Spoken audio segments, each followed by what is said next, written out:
Water కూడా తీసేసుకుంటాను. అయితే బట్టలు బయటికి ఆరేసేయగలిగితే బట్టలు వేసుకోవడానికి కూడా ప్లేస్ ఎక్కువ ఉంది. ఎందుకంటే మేము సెకండ్ ఫ్లోర్ కాబట్టి ఇంకా పైన థర్డ్ ఫ్లోర్ ఉంది, అంత పైకి ఎవరు వెళ్ళారని చెప్పి ఇక్కడ ఆరేసుకుంటాం.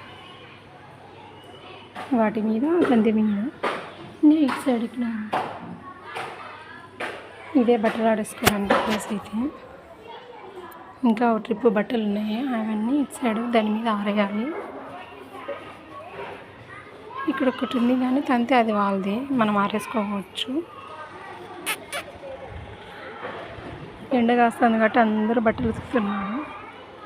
2 బుర్రల నుంచి వర్షం అయితే పడుతుంది.